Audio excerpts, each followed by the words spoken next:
All right, everybody. I want to welcome you all to the Evolution Project podcast today. And today's conversation is going to be with one of my good friends, Mr. Kirk Chugg. The conversation today, guys, you'll notice that I'm wearing my Gentleman Project t-shirt. I had to go back. I actually wore this the other day, Kirk, and it was in the dirty laundry pile, but I thought, you know what? I'm going to wear it again because I'm so proud of my t-shirt and who I received it from and where I got it. Today, we're going to be talking a lot about around fatherhood, around leaving a legacy, around leadership and service. I can't think of many people that are doing it much better than my buddy Kirk here. And Yeah, thanks. I used to ask people to do an introduction of themselves, but I'm actually changing it now where I'm going to tell all my friends what I think about my friends. And then they can tell they have the opportunity to Correct the record. plead the fifth or collect. Yeah, that's right. Or validate it. Here's kind of a cool story. And I don't know if you know this, but you and I have a mutual friend. His name's Scott Asbell. And I want to say like 8 years ago, 10 years ago, you went with Scott where you went to a jail and I think you spent like a couple days with like inmates in a jail. And was this like in California or Utah? I'm not sure. Is a supermax prison at Pelican Bay in California. Okay. It's And calling it jail is kind of like calling a Ruth's Chris steak like a McDonald's hamburger. So yeah, so basically you went to like a place where people are serving serious time that have probably yeah, done real, real obviously crime. Yeah, serious things. Yeah.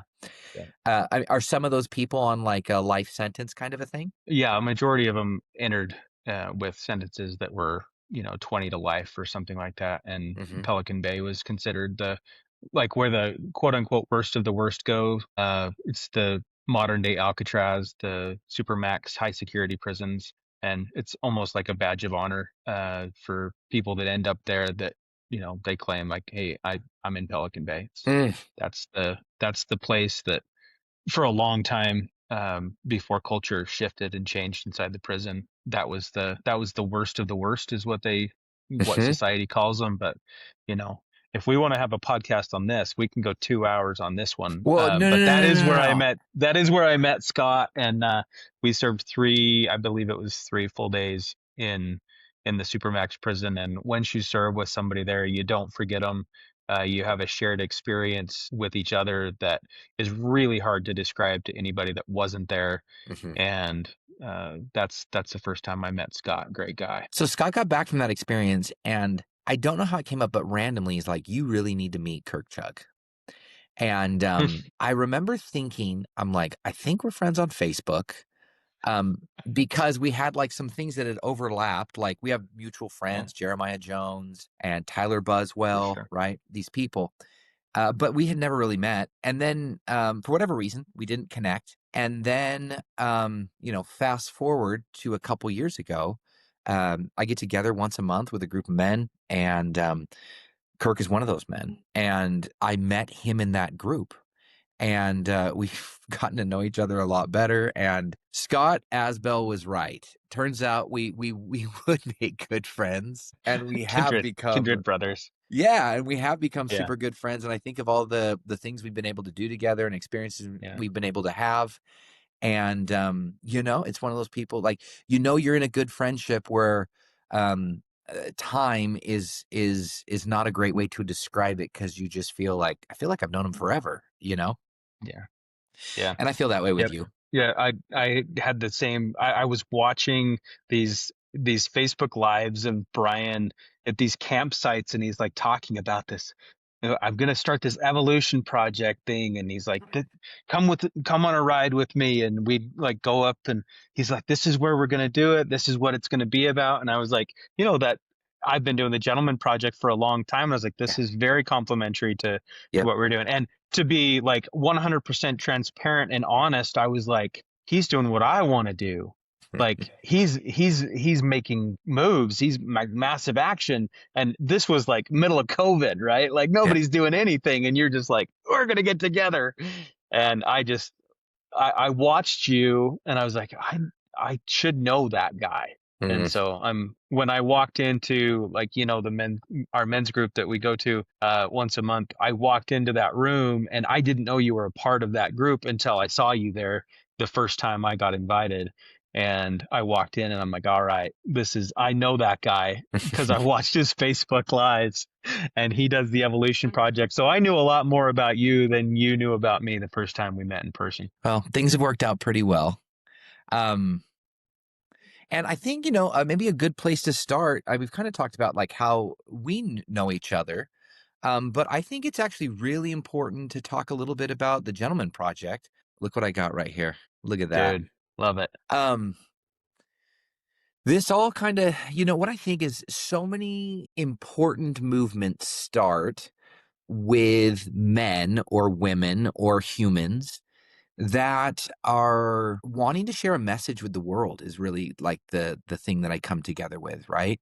Like there's a part inside of them that says, my life has been this experience, right? All of it. And then it's like we want to make sense of our life and then we want to share the parts of us with the world. Like sometimes we do, but we want to share the parts of us with the world that are like sacred and special to us, right? Um, I think it would be really great if you could help people maybe understand a little bit about what is the Gentleman Project, how did it begin, and maybe just a little bit more about who you are that could fill in some gaps here. I'll try to do this so that it doesn't take up half the podcast. Okay. But the backstory of why we started the Gentleman Project stemmed from, like, I had left a career in financial services. I was starting my custom clothing business. I was on the road all the time. And I had, at the time, four kids, like between the ages of um, a baby and 7 years old. Hmm. And I was gone most of the day. And when I came home, I had very limited time with the kids because we were very strict on bedtime. We have twins and they were, toddlers, and you do bedtime at the same time. And that was like 7:30, 8 o'clock. And that's just right after I got home. And I would come home and my kids would say, Dad, what did you do today? For several years, as I was building my business from scratch, I didn't have a very good system or a relationship to teach my kids the things that I knew I should be teaching them. I kind of got caught in this trap of, well, I'm doing what I'm supposed to do. I'm providing for the family. I'm building something here that's going to be good for the family in the long run. Yeah. This part of my life just needs to take a back seat for a minute, and I'll come back to this and I'll teach them everything that I need to. I'll have a good relationship with them. um, Kind of, I believe what you say, what is most private is what is most universal. And I think that this conversation happens so often in the minds of especially men who are providing for their families, that I'll do this now, and then down the road I'm going to catch up and I'm going to create relationships. I'm going to teach values. Yeah. But right now, this is what's in front of me. So we eat what's on our plate. And Kirk, that's called, what's so interesting? I think there's a lot of guys right now, tapping their chest and saying like, yeah, dude, me too. Or I've been there. I know exactly, I had very same thoughts. yeah, There's a phrase that's called a Faustidian bargain. And the Faustidian bargain is you make a hmm trade for something that ultimately in the end, the cost of the trade was too great, right? Like the time you thought maybe it was a good deal, but the cost of the trade was too great. And like when I hear you talking, I'm like, oh, he was in a Faustidian bargain with yeah, himself, of I'm most doing all these definitely. good things for us. hmm And the lack on the other side where it's like, and I'm not really showing up in the way that I want to show up right now. Well, and the all of the relationships that mattered the most were the things that I was bargaining away from. Yeah. Right, like, going back to have an honest conversation with my wife during that time, that was a tough period for her because I was gone a lot, Hmm. right? And then when I came home, I was so tired that I didn't really want to do anything, Yeah. besides just be home for a few minutes before we all went to bed, and it repeated itself the next day. Yeah. And so, like, that was a tough time for her, to have me probably emotionally. I remember it was, It was like 2012, and you remember what technology was like. It was so quick at that point. And it was like the first time you'd gone from a BlackBerry to an iPhone, and everything was just so accessible, and you were accessible, and your clients could call you all the time. And I remember a conversation, and she was just like, when you're home, you're not really home because, you're accessible and you're answering emails. And I'm like, but I'm building a business, and I get all defensive about, well, what do you want me to do? And when do you want me to do it? Because a lot of these people, they're not going to wait till tomorrow if I don't reply to this email. Yeah. And so I remember having that conversation with her, but she was telling me like, hey man, you're here, but you ain't here. Yeah. And that's a much more common story today because every one of us gets caught in that trap with how easily accessible we are now with Mhm. technology and all of the distractions that we have to keep us from being really present with our family. But back then it was kind of new, and I was, lost in my phone, and I was justifying it because these were the things required for me to do my job as a man, Yeah. right? As a dad. So picking up right there, one of my boys one night, he says, Dad, what did you do today? And at this point, they were almost 6 years old. They were 5. And I reference the people that I spend most of my time with because I make gentlemen's custom clothing as gentlemen. So I would say, like, I went to lunch with a gentleman. I got to know a gentleman today. I delivered a suit to a gentleman. I measured a gentleman. And it was a word that was foreign to him. And he asked me what a gentleman was. And I don't remember what I told him to kind of like satisfy his curiosity, but I remember laying in bed that night going, that's my job to teach him the qualities and values of what I want him to be. And what that is the overall aspiration of the the man that we all aspire to become. It's the aspirational man, right? Mhm. It's the person who looks outside of himself and has good manners and treats people with respect and, does what he's supposed to do in society. But I didn't have a real definition that a 5-year-old would understand.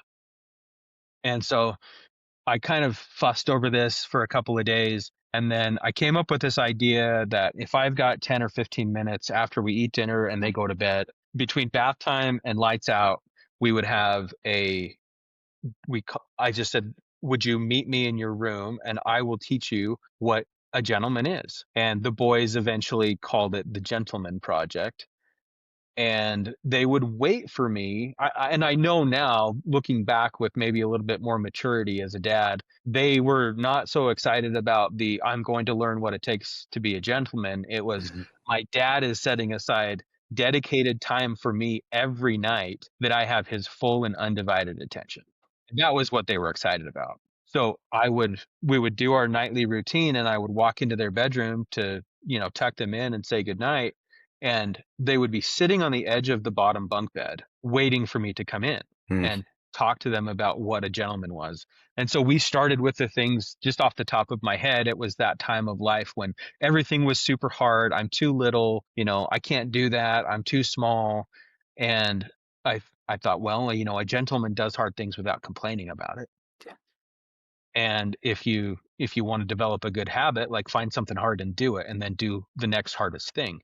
And so that was our very first lesson. And I taught them that a gentleman does hard things without complaining. And we talked, like we had this conversation that you and I are having about why that's important and why it's important to develop the habit of not avoiding the hard thing or taking the easy way out every time, because everything in life we're doing is worth, trying for, and it's going to be harder Mhm. because otherwise everybody would be doing it and it would already exist.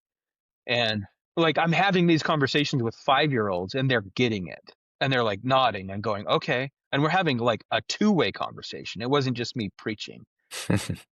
And I just remember the magic of these conversations in the beginning, and, I thought, "We need to document this somehow. I need to show something." So we created just a picture of them. I blew it up and I put it behind some glass and hung it in their bedroom, and it just said a gentleman dot dot dot, and then I used the picture, the the void space in the picture to use as a whiteboard. And so we would use a dry erase marker and we would write does hard things without complaining. And then when we felt like we had exhausted this or that we had learned it, sometimes it took 2 days, sometimes it took 3 weeks, depending on what we talked about, and then we would go do something. So at this point, I was doing all of these psychological things that like it's the best way to learn, and I was doing it by accident completely. Hmm. We were writing it down. They were seeing it, like if you write down a goal and look at it every day, and then I had them. They hadn't really learned their alphabet yet, so they would sit there and they would look at the thing and they would trace the letters into their book, and so they were writing it down themselves. And we got these little leather bound books that you showed, looked just like that. And each page was a lesson. And then on the other side, on the other page, I would write them a letter that said, I taught you to do hard things because, and I would summarize that. And then I would oftentimes say, this is where I learned this lesson from, and why I hope you keep this as something that you take forward in your life. Yeah. And these little books became like a living um, record of all of the things that their dad thinks is most important to live a fulfilling life.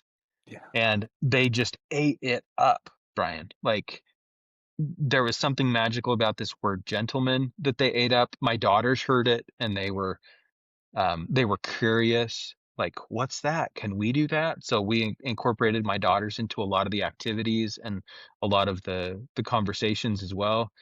And um, we filled these books with things that I have always wanted to teach my kids. And it changed the relationship that I had with them from being an authoritarian figure to someone who could talk to them and reason with them, because like if they disrespected their mother at the dinner table or something, I would say, remember what we learned about how a gentleman treats his mom and women? And they would self-correct, and my wife looked at me like, what was that, right?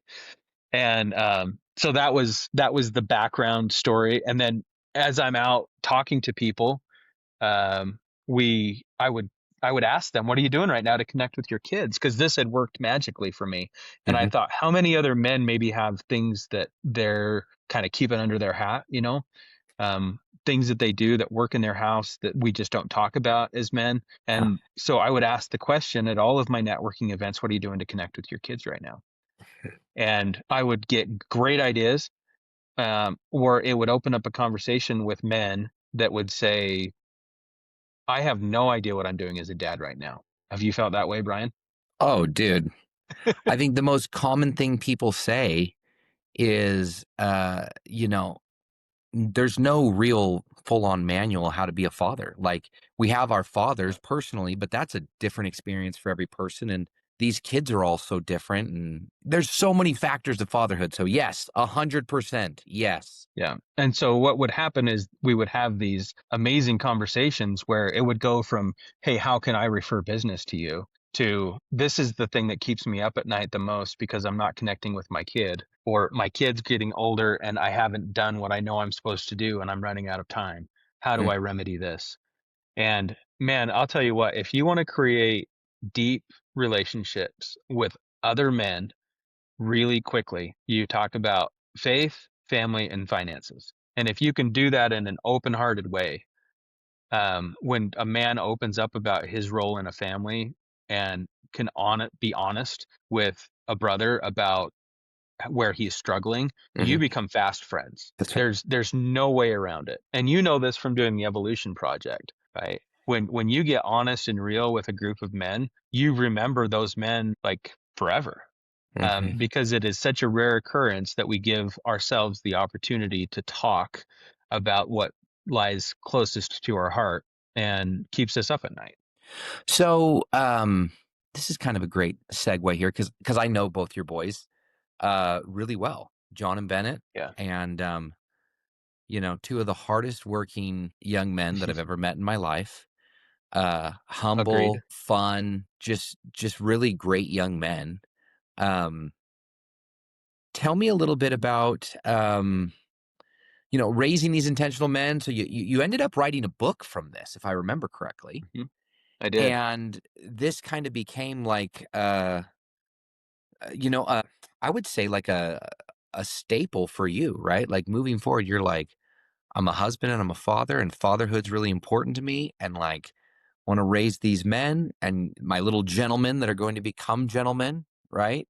Hmm. Um, so tell me kind of how that's led into, any tips for people with fatherhood and mentorship and raising teenagers you want to share with Oh man, us? what a loaded question, dude. So my boys right now just turned 18 Yeah. and they're finishing out their senior year in high school. Yeah. They have plans of serving a mission for their church next Yeah. year, no matter where that takes them. Um, they both speak Mandarin Chinese, and they did that because it was right after the lesson that we do hard things, Hmm. and hard things are worth doing. And they both got a lottery spot in this Mandarin immersion program. And I said, you guys need to think about it, but if you do it, I want you to commit to it because you're taking somebody else's spot if you don't. Yeah. And a couple days later, I remember asking them if they wanted to do it, and they said, "Yeah, we do." And I said, "Okay, I want you to tell me the reasons why." Yeah. And they're starting first grade, and they said because it's hard. They said Big it's harder. smile on dad's face. They They said, got that one down. yeah, they said it's harder than Spanish. So I thought, okay, I'm not going to stand in their way if they want to do this. And they've done it. They passed the AP Chinese Mandarin test, which is one of the hardest ones as freshmen. Hmm. And then they've been in classes, Chinese classes, all the way through high school. And they'll be 2 classes away from having a minor in Chinese when they start college. So they may end up speaking Chinese somewhere in the world if they serve missions to a Chinese speaking population. So proud of them for that. I haven't answered your question though. Just giving you a little bit of background where these little boys are right now. Um, and they're really good friends of mine. And I can't believe the way they've turned out. The way I see that they love their mother. They vocally proclaim it like all the time. They treat her like a queen, and they would take me down if I ever hurt her. Um, they're protective, they're loyal, they're really good friends, um, and I can't attribute their whole character to the way I raised them. These kids were born good kids, Yeah. and I just helped mold them. Their mom helped mold them, and the Yeah. Gentleman Project helped. And Yeah. I think some of their ownership of what the Gentleman Project was and how many other people it was helping, how many people were doing what we were doing, how Yeah. many ideas were being shared, the events that we put on, really helped them to, I don't know, stay the course of being a gentleman. Because I, I look at the way that they treat other people and I'm really proud of them. Um, and it makes me emotional thinking about these little boys and what I always hope they grow up into. Mhm. Yeah, And and it's and they like that. and they have. Yeah, I was gonna say, and that day is now here. It's definitely a tender moment, and I think you said some really great things. It's like as parents, we these kids come the way they come, right? And it's like our job is to mentor and love them and give them opportunities and teach them things like do hard stuff, and I think it's great that they got that at an early age, and I know something else that's true, man. You find any good kid, I almost guarantee you, mom had a huge part in all of that. Like, uh, Absolutely. big shout out to our wives, Yeah, uh, absolutely. who So I really don't know. I make it mean, happen. if you're sitting here listening to this and your kid has like not turned out the way that you wanted to, or that they've chosen a different path than you wanted for them, Hmm. or you don't have these little boys that have grown up and they're respectful young men ready to launch into the world. Um, I would say that that's probably more the rule than the exception, because you have to let these kids find their own way. And the best that we can do, Brian, I think, is to be intentional about the time that we have with them. And if you're intentional and you purposely tried to be present, be there for them, Hmm. teach them the things that you think that they'll need. I've never been prescriptive in the Gentleman Project. I've never told anybody what a gentleman is because I believe that that's just you passing on your set of values. And we just codified it into that's what a gentleman is. Um, and if that's happened to you, I want you to know that you're not alone. There's no guarantee that your kid is going to do what you want them to do. And Yeah. on the early days of our podcast, on the Gentleman Project podcast, we had Rob Schallenberger on. I don't know if you know Rob, but one of the coolest dudes ever. Um, and he talked about throwing out the script that you have for your children's lives. Yeah. um, and you've got this little cute story in your head that this is the way that your kids are going to turn out, and you're all going to live in this cute little compound someday, and your grandkids are going to love you, and you're going to spend all this quality time together and travel the world or whatever it might be. And your kids decide to move across the country and do medical school, and that script is now rewritten. And I think one of the best qualities that we can have as men and as parents in general is to be aware that your kids get to make their own decisions, and you love them regardless of their decisions, Yeah. and that they know 100% that you love them, and whether or not it's what you wanted or not, that they could never do anything Yeah. that would make you love them any less. And that is the most important message, I think, that if you get anything out of today's podcast, um, is to define to your children through action what unconditional love actually is. And unconditional love means without conditions. And most people are like, yeah, unconditional love. Of course, you love all of your kids unconditionally because it just sounds like good love, right? That sounds like good love. Of course, I love my kids unconditionally. But then when the rubber hits the road and you're like, wait, did I have conditions on my love? Do my kids feel like I will only love them if they make certain choices? Do my kids think I only love them when um, I believe what they believe, or I make decisions that they want me to make? Yeah. And when that happens, you go, oh, that's what unconditional means. It means without conditions. There are Mhm. no conditions set upon my love for my kids. And when they know that, it changes everything. Yeah. Yeah. We just watched Coco on Sunday with my little Mm. kid and little Anders, little Buddha. I And love Anders. that's one I know. That's one of the messages in the movie, right? Like Yeah. she lets him go back with no conditions, which is cool. Okay, speaking of that, nice little transition here. As long as we're talking about Coco, let's talk about Mexico. Just talk about Mexico. You're I'm so grateful you speak Spanish. Yes. Hablo español and you know what? So what was that? Like almost 2 years ago, um, you told Year and a me, half. yeah, you were Yeah. like, "Hey, I'm getting a group of people together and we're gonna go down to Mexico and we're gonna do a service project. I just, had this guy on my podcast named Andrew Mangeris, and he's a cool guy." And you were like, "Hey, you should go." Yeah. And I was like, "Yeah, that sounds fun." So Will there be I tacos? Yeah, that's right. Exactly. I'm like, Mexico, tacos, this, a little bit of an adventure. This is all up my alley, man. And so I'm like, yeah, let's go. And it just so worked out that my wife, Chandy, it was our 20-year anniversary, and that was what we chose to do that year for our 20-year anniversary, which some people said, like, what, you're going to Mexico to do a service project? And if you knew my wife, that's absolutely what she's doing. And that was an amazing experience. Yeah, an adventure So it was. yeah, and so much so you brought your boys. I really feel like that was an opportunity where not only I got to know you really well, but I got to know your boys really well.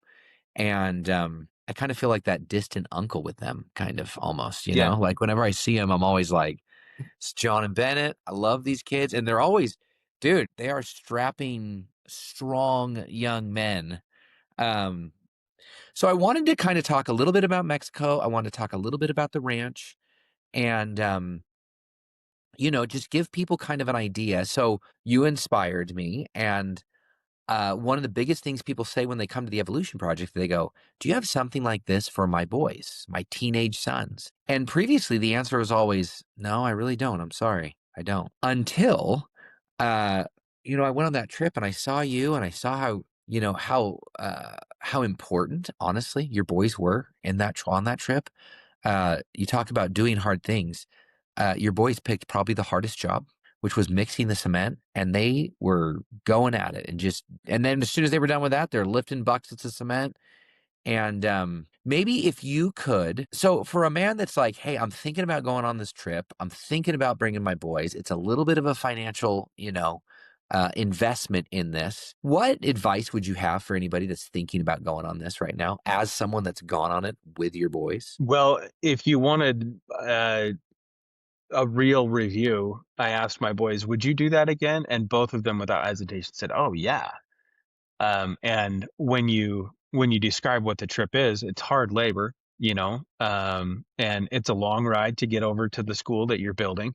It's beautiful country. It's good food. You stay in a nice hotel Yeah. in San Cristobal. If you're going to the same place that we did, I don't know if you guys are planning on the exact same community, but it's beautiful country. It's an adventure. Yeah, like you're in the hills of you're just up from Guatemala. Um, it's machete country, like it's you're out there a couple hours away from civilization, and you see how people live down there. And I believe that was one of the coolest things for my boys, was to see away from their I don't like the word privileged life, but um away from their life of relative comfort, Yeah. that they are so blessed to live where they do, to have the resources that they do, and to have the opportunities that they do. They take for granted that they drive their truck 2 miles down the street and go to high school, where these kids that you're building a school for are grateful to have one within 3 hours walking distance. Right. Like that's a paradigm shift for a Mhm. young man, I would say 13 through 17, 18 years old. It's an amazing opportunity to have their eyes opened to world outside of their little one. That's right. And so that was really good, for Bennett and John to see how other people live, and to be grateful for the blessings that they have, and maybe see this as more of an opportunity to give to someone who's not been given the circumstances in life that they were. Um, I believe that that's a humbling experience for all of us, not just the kids, but for all of us, because we all need reminders of that. Yeah. Um, we just see what we see, and we don't see anything else unless we go there. And so those types of places, it's you see extreme poverty, you see extreme ingenuity, you see dedication. I've got this picture of the teacher that lived outside of San Cristobal, and she and her husband and her child, who was a babe in arms, and she was this beautiful Mexican woman with traditional like dress on, and she was standing there singing the school song, holding her baby, and she had the most beautiful voice. And I took a picture of her holding her baby, and she would come up to that school every week, and she would live in that little village away from her home all week long so that she could teach those kids. That's right. That's And right. she just had so much pride in her country, her school, her family, and the picture just speaks so many volumes. Um, she was a proud Mexican woman that was just lifting the community around her, and it's one of my favorite pictures of the trip. I think I have a video of it, because I was like, I want to remember this woman's angelic voice, Hmm. and she was singing the school song. It was beautiful. Yeah. Yeah, there were a lot of those moments, where, I always say it's direct experience is the best way to live this life, I believe. Mhm. And, it's the best gift that we can give our kids is to show them, hey, the world's a lot bigger than what you think it is, than what you see every day, than your bedroom, than your drive to school, than the house we live in. This is not everybody's experience, and it's not coming from a place of better than or worse than, because the truth is we all can learn from each other. These communities, I mean, it is awesome. They gather, they work together. There's a simplicity to their life that is very beautiful, you know. And there's this awesome desire in the youth where they're like, I want to do something. A lot of these kids that have gone to this school and gone on and get further education, they're the leaders of the community now. They're the ones out Yeah.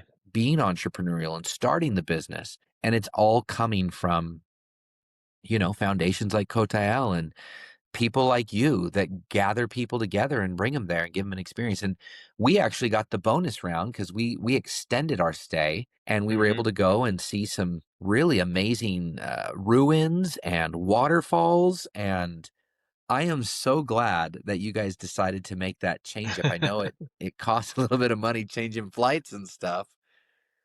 Well, the Because you interesting made the thing was decision down there, right? Like you yeah, didn't make. it was the day of that global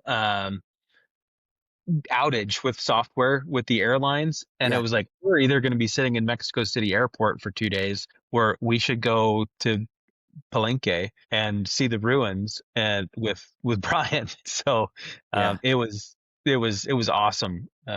One of my boys' favorite parts of the trip. Awesome. All right. So, I mean, there's some things here. One of the things about good friends is I feel like we could talk a long time, and there's so many parts of you that I'd want to share with people because it's like, when we talk about legacy, I think of your grandfather. When we talk about, meaningful work, I think of the ranch. When I think of,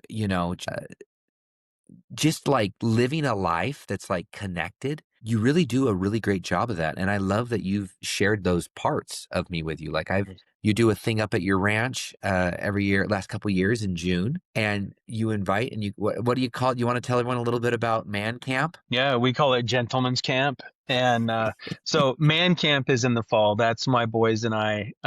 We've done that for about 12 years, and we just disappear over fall break and we go to the cabin and we work on projects at the ranch. Yeah. And um, one of the things that when we bought the ranch, Karen and I both agreed that if we buy this is a shareable asset, and we need to give as many people as possible the opportunity to come up and experience the magic of this place.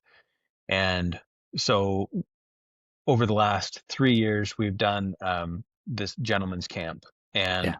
it gets kids disconnected from their phones up in the Yep. mountains. Yep. Um, we've we do bikes and motorcycles and four-wheelers and tractors and cold plunges in the spring and And um, guns. guns and like all of these things that I don't know that a lot of these kids have had an opportunity to participate in, and we do it in a very safe and controlled environment. And Yeah.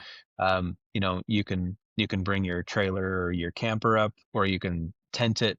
And we finally got the camp and the facilities in a state that it's fun to share it with people. And that's really like one of my coolest memories. And um, one of the things I'll cherish, I think, the most of my kids' childhood is we worked on the ranch every summer, Mhm. most weekends, to get it to the point that it is right now. Yeah, and it's amazing. I And mean, I've seen some pictures of the beginnings of it, but I mean the reality is at one time there was nothing there. You started from scratch basically. yeah, yeah, Kind of a and theme I in think your life. it's it's a fun, comfortable place to enjoy the outdoors. And your little Anders, sitting in a horse trough full of cold spring water, doing Mhm. his little Buddha Wim Hof breathing is just like one of my best memories of man camp. So um, and we eat really well. And I think, geez, I don't even remember what it was last year. It was like, I don't know, $30 for food or something per person for Yeah. 3 days or something like that. Like, where this isn't a business endeavor. It's just sharing this Yep. magical place that I hope that at the end you're like, I don't want to go home yet. Yeah. right? And I can't wait till we come back. So The you're the gonna have to this help me. You're gonna have to help me continue that tradition after my boys grow up and become adults. If they can't come, you're gonna have to bring Anders. Oh yeah. Oh yeah, dude. I'm in. I was gonna say the talks around the campfire, the stars, like how dark it is out there, and when a full moon comes on, it lights up. It's like a light bulb in the sky, Yeah, and it's just a I'll beautiful I'll place. I'll never forget that. I guess 2 years ago, I didn't time it this way, but we scheduled it over a full moon, Yeah. and the moon. We did a flag retirement ceremony where we retired an old flag that flew over the city, and as soon as we were done with the flag retirement, it was quiet and reverent.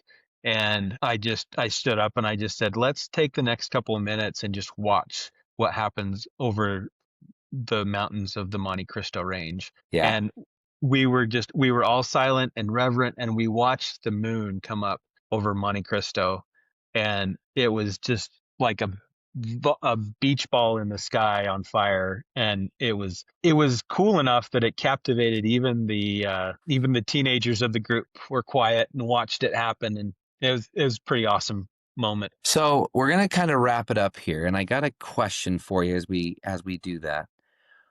What is one thing that you wish fathers understood that you feel like, you in all your experiences that you've had and all the things you've been able to, see and do and learn, what is one thing you wish that all fathers could understand? I would say the first thing would be to give yourself grace. Mm, I think we're really hard on ourselves. mm, And the minute we start with negative self talk to ourselves about the job we're doing as men, providers, husbands, fathers, it limits our ability to get better. And so if you're down on yourself about where you're at or what you've done, what you've accomplished or not accomplished with your kids, um, it's never too late to express love. It's never too late to apologize if you missed the boat on a few things, and it's okay to realize like you're not perfect. Nobody taught you how to do this, and just like your dad before you did his best with the tools that he had, you're doing the same. And as long as your kids can see that you love them unconditionally, that you're trying to be involved and a part of their life, and that you've got their back, you're on their team, I think you're doing a great job. that's awesome. That's awesome, man.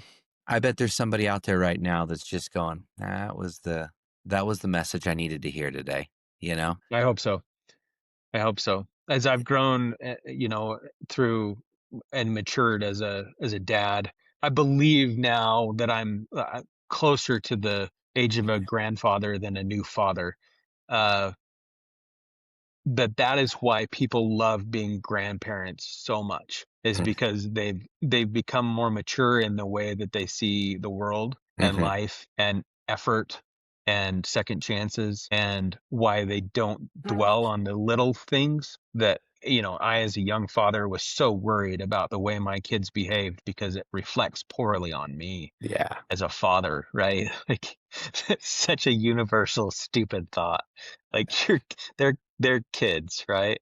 that's right. And I think that as we grow and mature and age into like being grandparents, I think that's why people love that job so much, is because they just see things differently and they get kind of a second chance to influence some little people. Yeah, Maybe get it a little bit more right than they did the first time. That's just yeah. my thought.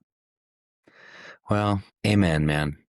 Like I said, I know there's so many things we could have talked about today, and I am grateful that you shared some insights, around what you've learned around the Gentleman Project and raising a family. And, Kotael, my hope is that some of these men will hear this and go, I think I'm ready to go do a grand adventure with my kids. Yeah. Let's go. It is that. So if you're on the fence, get the information and go. It's a fun trip, Yeah. and one that won't be soon forgotten. Yeah.